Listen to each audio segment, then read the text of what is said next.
Olá, galera, muito bom dia, boa tarde agora gravando, né? Hoje, quarta-feira, daqui a pouco quinta, quando vocês estiverem assistindo. Hoje nós vamos começar a trabalhar, pessoal, a apostila 3 de Sociologia, o capítulo 11, a sociedade e os processos de socialização. Como nós já tínhamos comentado naquela parte de cultura, a sociedade, ela automaticamente é formada por homens dentro de um tempo, dentro de um espaço, de um campo social. Esse homem automaticamente sempre ocupa uma posição, uma função dentro desse campo. É importante destacar que a vida em sociedade, conforme está colocado aí, elas são sempre uma construção e uma reconstrução histórica.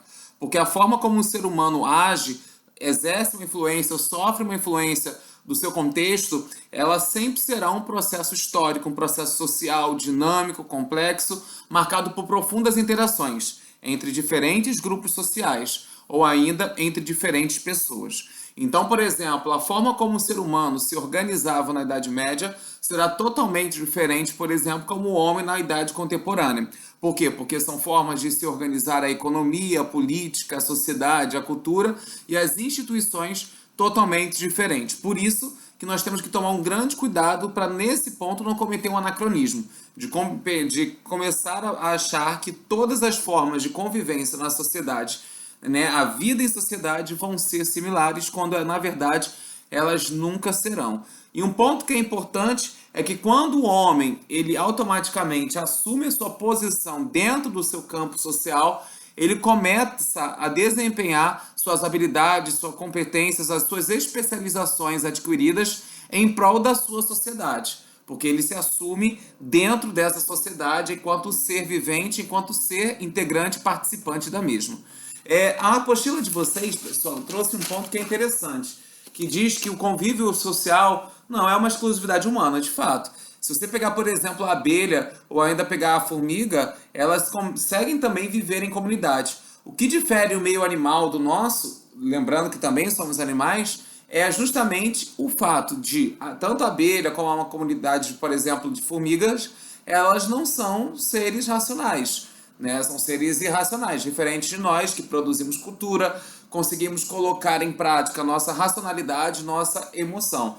Então, automaticamente, isso difere o convívio social nosso em relação a esses animais. Mas percebam que não é uma exclusividade propriamente da espécie humana. E o que seria esses processos de socializações que a apostila está trazendo?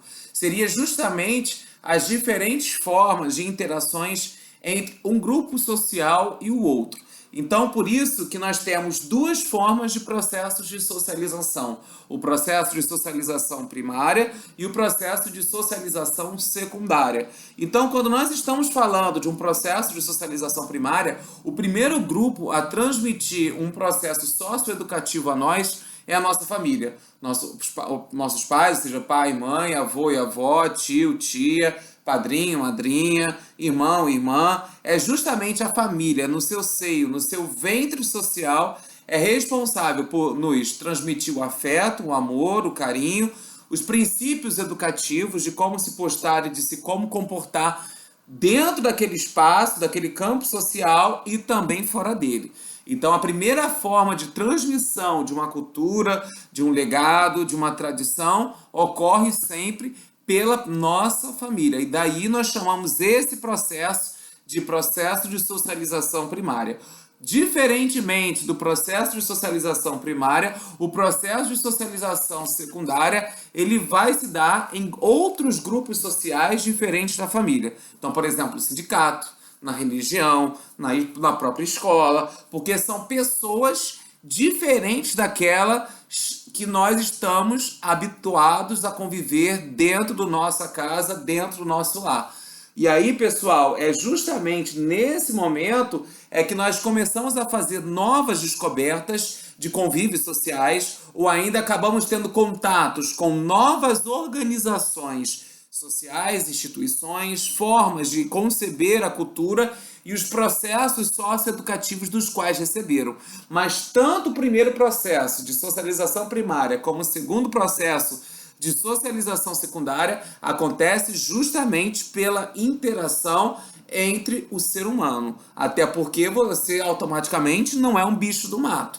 E aí você precisa de alguém para que essa pessoa possa te ensinar. Então, tanto também na questão do grupo social primário, a família, que você vai ter seu pai, a sua mãe, que vai te educar, que vai te ensinar, transmitir a cultura deles, na qual posteriormente você perpassa, você reproduz ela a outros grupos sociais, né? Os grupos de processo de socialização secundária também vão fazer isso. Só que diante das funções que eles ocupam. Então, por exemplo, o sindicato não tem a função de te educar, mas ele tem uma posição dentro do campo dele. Ou ainda a escola. A escola, ela não tem, por exemplo, o papel de ser o seu pai ou sua mãe, mas ela te transmite o conhecimento. Ou seja, ela tem a função de alargar o conhecimento, né, e aprimorar aquilo que você já tem de aprendizado. Né? Então, ou seja, perceba que não se faz escola sozinha, não se faz aluno sozinho, mas você precisa dessa interação, desse diálogo, desse intercâmbio cultural, social, para que haja toda uma construção conjunta do conhecimento. Tá ok, pessoal? Grande abraço.